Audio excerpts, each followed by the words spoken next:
Comment exciter une femme et sortir du lot? Si tu appliques ce que je vais te dire dans cette vidéo, tu vas sortir du lot et tu vas exciter beaucoup de femmes. Premièrement, une bonne communication. Les femmes aiment les hommes éloquents, les hommes qui parlent bien, qui parlent lentement. On entend bien les mots qui sortent de leur bouche. Bonne articulation, parler calmement. Savoir maintenir une conversation sans trop parler.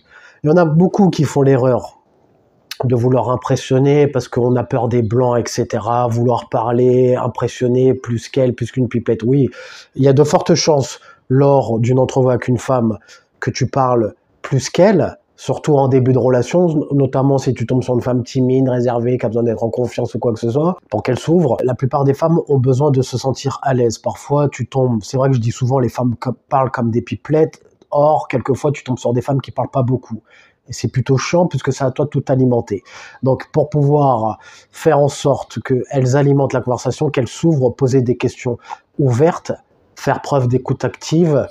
Mais toi, lorsque tu parles calmement. Lorsque tu as affaire à une femme qui parle beaucoup, une bonne une bavarde, une femme qui parle normalement, eh bien, c'est très bien si elle aime beaucoup parler. Tu orientes la conversation, tu diriges la conversation. Une femme qui parle beaucoup, laisse-la parler, tu écoutes, tu acquiesces et laisse-la déballer ou quoi que ce soit. Tu rebondis parfois de temps en temps sur ce qu'elle te dit. Tu orientes la conversation en posant parfois quelques questions ouvertes ou quoi que ce soit, en rebondissant sur ce qu'elle te dit comme je viens de te dire. C'est très bien. Maîtrise ton langage non verbal corporel et on est bon déjà. Regarde-la dans les yeux lorsque tu lui parles, lorsqu'elle te parle, sans la fixer comme un psychopathe, hein. Et on est bon. L'idéal, c'est qu'elle parle plus que toi, tu ne parles. Tu écoutes ce qu'elle a à te dire et tu rebondis sur ce qu'elle te dit. Tu poses des questions ouvertes, tu la laisses parler, s'exprimer. Ensuite, tu acquiesces et tu rebondis. Parler moins, mais écouter plus. T'as pas besoin de déblatérer comme une pipelette ou quoi que ce soit. Prends ton temps, parle calmement quand tu parles aux femmes. Cool. Pas de stress, détendu, notamment si tu es en rendez-vous avec elle ou quoi que ce soit, va pas partir, elle est en face de toi, elle est là, elle est venue, si elle est venue, c'est qu'elle est intéressée. Tranquille, parle normalement, calmement. Marque des temps de pause si nécessaire, ne pas avoir peur des blancs. Utiliser les blancs, justement, ça peut te permettre de créer de la tension sexuelle. Ce qu'on traite dans la formation éloquence et charisme, et notamment coucher avec une femme, réussir un premier rendez-vous, excuse-moi, pas avoir peur d'utiliser les blancs.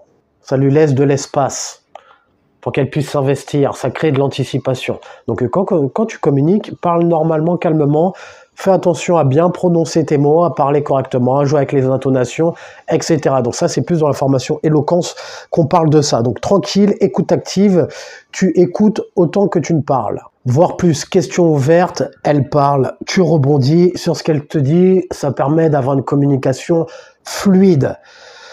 T'as pas besoin, quand tu vas en rendez-vous, de noter sur un carnet des sujets de conversation à adopter parce que tu as peur de pas savoir quoi dire ou quoi que ce soit. Quand tu procèdes comme ce que je t'ai dit, quand tu parles normalement, tu poses des questions, tu poses une affirmation, elle rebondit, tu écoutes, tu rebondis sur ce qu'elle te dit ou quoi que ce soit. T'as pas besoin de noter des sujets de conversation ou quoi que ce soit, t'as pas besoin de mémoriser des sujets de conversation ou peu importe. Ça, ce sont des choses qui peuvent brouiller ta communication. Parce que ça peut t'embrouiller. Ah, il faut que je parle de ça, j'ai noté ça. Non, ça se passe pas comme ça. Tu as une interaction avec un être humain. Donc, surtout que si tu peux prévoir des sujets de conversation, tiens, je vais parler de ça, je vais parler de ça, et puis au final, tu vas parler avec elle, et les sujets de conversation que tu auras notés, tu n'auras même pas à les utiliser, puisque la conversation va dévier naturellement sur un autre sujet. Et si tu fais ce que je te dis, en appliquant l'écoute active, la communication va se dérouler de manière fluide, sans que tu n'anticipes quoi que ce soit, sans que tu n'aies à préparer quoi que ce soit. Donc quand tu vas en rendez-vous avec une femme, détendu, tranquille, en flex. Quand je vais en rendez-vous avec une femme, je ne sais pas de quoi je vais parler. J'y vais, et j'ai toujours procédé comme ça. Je sais qu'il y avait des personnes qui notaient des sujets de conversation. J'ai jamais fait ça en fait. Et ça s'est toujours très bien passé. C'est comme quand tu vas voir un pote à toi. Tu sais pas de quoi tu vas lui parler avec dans la journée. La conversation se fait de manière fluide. Ah, t'as fait ça? Ouais, ok. Ah ouais, cool. Et c'était bien, ouais. Pourquoi t'as aimé? Tu prévois pas les conversations que tu vas avoir avec tes potes. Eh bien, c'est pareil avec les femmes. Ne pas parler trop vite, parce que ça montre que c'est un signe d'insécurité. Quand je parle avec une femme, je ne te parle pas comme je te parle en vidéo. Je suis un peu plus nonchalant. Et ça, c'est une chose sur laquelle j'ai dû travailler, parce que j'ai dû amener un peu de douceur à mon game, parce que à l'époque, j'étais un petit peu trop brut. Tu vois, tu connais un peu, je suis un peu direct, on va droit au but, un peu brut. Et lorsque j'abordais les femmes, des fois, j'étais un petit peu trop dur.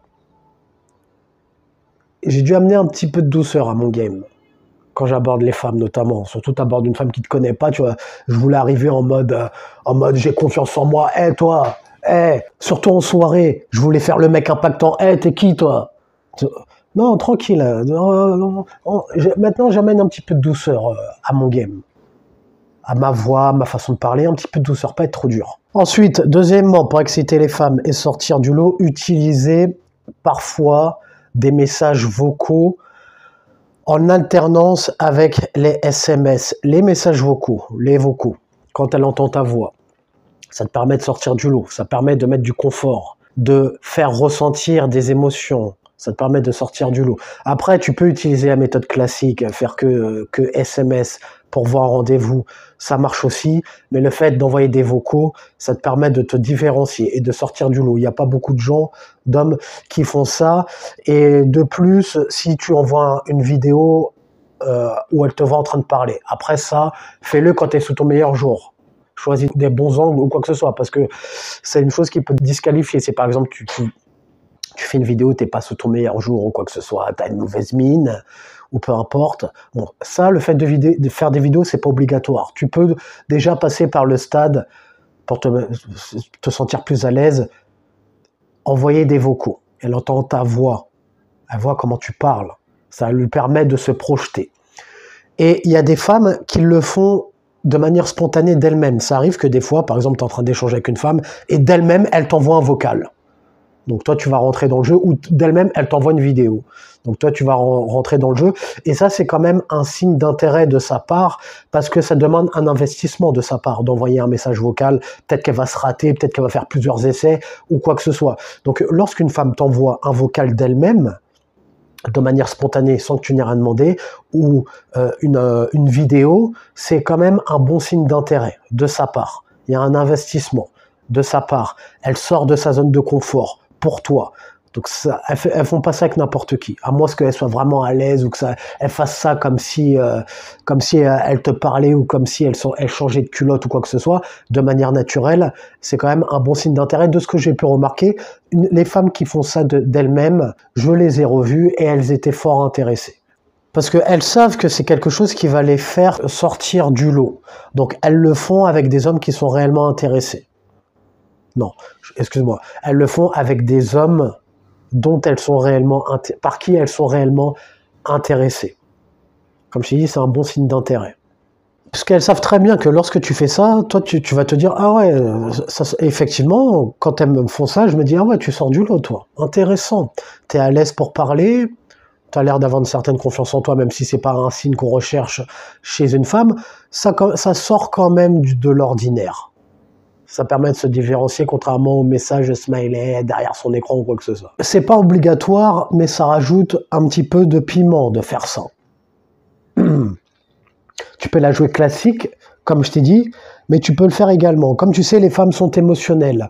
Les messages ne sont pas perçus de la même façon lorsque tu l'envoies en visio ou en audio, et lorsque tu l'envoies par SMS. Après, les gars, c'est un plus.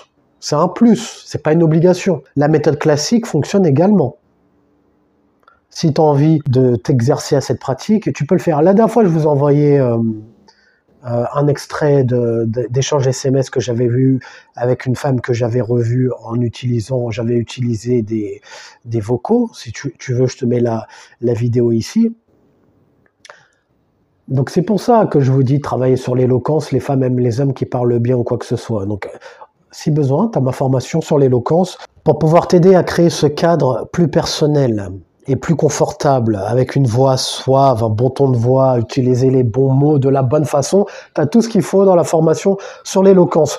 Troisième point, troisième chose, savoir prendre son temps lors des préliminaires pour exciter une femme. Les préliminaires sont importants dans les moments intimes pour faire monter la tension sexuelle, pour l'exciter, créer un cadre.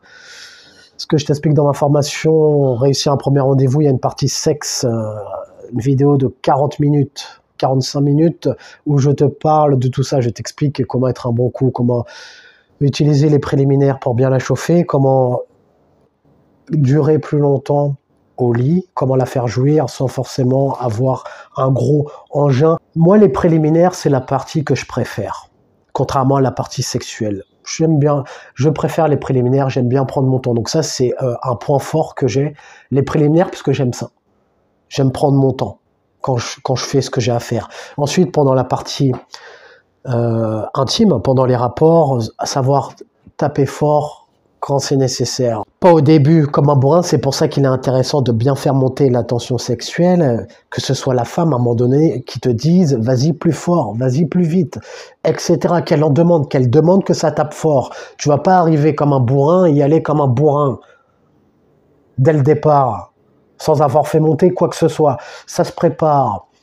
Les femmes, il faut savoir les préparer. C'est comme un bouton de volume que tu augmentes progressivement. Tu vas pas d'un coup comme un bourrin ou quoi que ce soit. Donc on voit tout ça dans la formation. Coucher avec une femme le premier soir, réussir un premier rendez-vous, savoir varier les plaisirs. Le sexe, c'est important pour que les femmes aient envie de te revoir ou quoi que ce soit.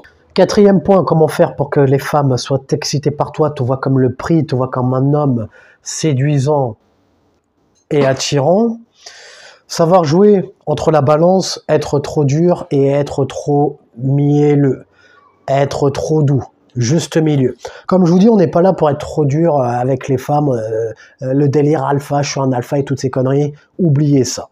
À un moment donné, confrontez-vous à la vraie vie et dealez vraiment avec les femmes. La branlette intellectuelle, ça va 5 minutes. Et ça, c'est un truc, comme je t'ai dit, au début, c'est un truc que j'ai dû travailler, moi, à ajouter de la douceur à mon game. Justement, je voulais faire le mec trop dur, trop confiant, trop alpha ou quoi que ce soit. Il faut savoir être ferme quand c'est nécessaire, mais être doux quand c'est nécessaire. Quand tu flirtes avec une femme, tu vas de manière douce, de la douceur, tu peux être mielleux. Les femmes aiment la douceur, mine de rien. Mais savoir être ferme quand c'est nécessaire, quand elle dépasse les limites, par exemple. Et pour être ferme, t'as pas besoin d'hausser le ton, peu importe. Tu peux le faire de temps en temps, mais t'as pas besoin d'hausser le ton forcément. Tu peux fixer tes limites de manière ferme, franche, directe, quand ça ne va pas. En parlant calmement. Vu que tu as pris ma formation sur l'éloquence, ou que tu appliques mes conseils sur l'éloquence, tu sais parler, te faire respecter, t'affirmer de manière calme, sans forcément monter dans les tours. Donc t'es pas là pour faire le dur avec les femmes. Quand t'es en rendez-vous avec elles, t'es tranquille. De la douceur sans être un fragile. C'est une femme. Tu lui apportes de la douceur, un moment tranquille, agréable. Ce qui me ramène au 5e point, savoir être romantique comme un badass thug niggas et non comme un fragile. Être romantique comme un badass thug niggas, c'est-à-dire savoir être romantique de manière spontanée quand on a envie. Par exemple, tu peux lui faire des cadeaux, tu peux l'emmener au restaurant quand elle le mérite. Tu peux créer une ambiance tamisée, les bougies ou quoi que ce soit quand elle est chez toi ou peu importe. Si tu as envie de lui acheter des fleurs ou quoi que ce soit parce qu'elle le mérite et qu'elle a eu un bon comportement, il n'y a pas de problème. La différence entre un homme badass, séducteur, bad boy ou quoi que ce soit et un fragile, un simp comme on aime les appeler, c'est que le simp, il va faire des cadeaux dans le but d'avoir quelque chose en retour, dans le but d'essayer de lui plaire. Or que le badass thug niggas, qui a confiance en lui, qui sait ce qu'il vaut, peu importe, il sait être romantique, il sait faire des cadeaux ou quoi que ce soit quand la femme l'a mérité et parce qu'il en a envie. C'est différent. Tu fais pas ça dans le but d'obtenir quelque chose en retour. Tu le fais parce que ça te fait plaisir et que tu en as envie. Quand elle ne s'y attend pas, tu as envie de prévoir un petit week-end, un petit voyage, une petite sortie à la plage ou quoi que ce soit, qui n'était pas prévu. Exemple, tiens bébé, prépare-toi, je t'emmène là, je prends les devants, je prends le lead, ou quoi que ce soit. Elle le mérite, la relation se passe bien ou quoi que ce soit, mais tu vas pas le faire avec une femme qui te calcule pas, ou avec une femme qui te montre du désintérêt. Tu vois la différence, tu comprends la différence. Si tu as envie de travailler sur toi maintenant, devenir cet homme attirant, séduisant, charismatique, tu peux aller jeter avant d'aller scroller les prochaines vidéos sur les manipulations des femmes ou quoi que ce soit. Pourquoi telle actrice a trompé tel acteur ou toutes ces merdes, toutes ces vidéos putaclic. Pense à travailler sur toi, pense à devenir l'homme que les femmes désirent, va jeter un petit coup d'œil en description pour voir ce qui s'y passe. Mets un j'aime si tu as aimé le sujet de cette vidéo, abonne-toi si tu aimes le contenu de cette chaîne, et comme disait Denzel Washington dans Training Day, est-ce que tu préfères être un loup ou une brebis? Prends une décision.